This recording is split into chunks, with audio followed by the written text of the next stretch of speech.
HTML is one of the three core web technologies alongside CSS and JavaScript. HTML defines the structure and content of a web page, whereas CSS defines the formatting and presentation, and JavaScript controls behavior and interactivity. HTML stands for Hypertext Markup Language and is used to create and structure web pages. It uses tags which are enclosed in angle brackets to define elements such as headings, paragraphs, images, and links. Most tags come in pairs with an opening tag like P and a closing tag like /P, and the content placed between them. Some tags like image are self-closing and do not require a closing tag. For the OCR A-level specification, you are expected to understand and write HTML code using the specific tags shown here.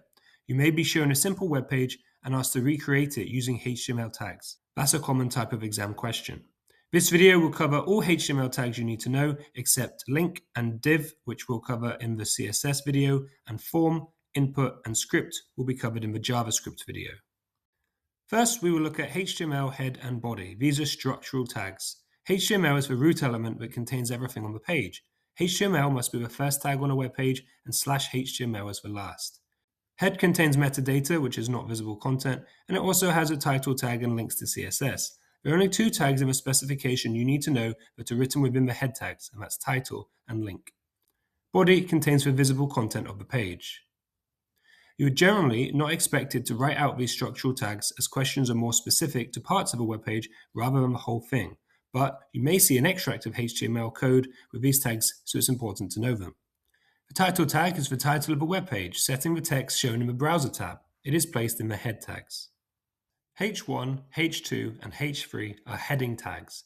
H1 is by default the largest heading, H2 is smaller, and H3 is even smaller. Headings actually go up to H6, but only 1, 2, and 3 are mentioned in the specification. H1 makes a good main heading, and either H2 or H3 can be used as subheadings. P is a paragraph tag for standard text. I've included the body tags here, but going forward I won't, just to save some space and focus on each new tag that we introduce.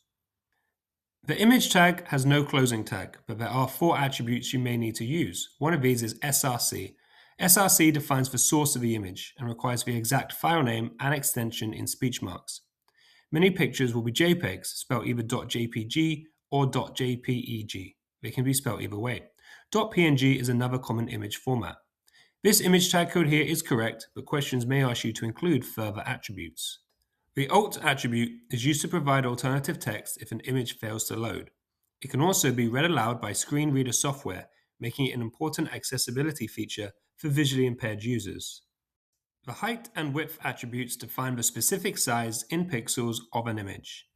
These attributes could also be measured in percentages, such as width equals 100% in speech marks, to fill the page from left to right. The A tag is used to create hyperlinks to navigate to other web pages or resources. A stands for anchor in this instance. The href attribute defines the destination of the link. The content within the opening and closing tag becomes the clickable hyperlink.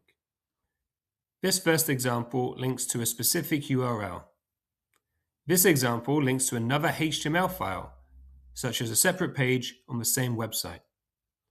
The hyperlink does not have to be text. This example turns an image into a clickable hyperlink by placing an image tag within the A tag. UL, OL, and LI are used to create lists. UL is an unordered list of standard bullet points. LI is required for each list item within an ordered or unordered list. And OL creates an ordered list, which by default will be 1, 2, 3, and so on. As previously mentioned, link and div are covered in the CSS video, and form, input, and script are shown in the JavaScript video. So apart from those, we've covered everything that the specification needs you to know. The specification says that any other tags used will be introduced in the question. However, there are some common HTML tags here that are good to know, especially if you're going to practice by making your own simple HTML web page, which I recommend. B is for bold. HR is a horizontal rule, making a straight line across a page. I will turn text italicized. U will underline text. BR is a line break. And center, with the American spelling ending in ER, not RE, will align content in the middle of a web page.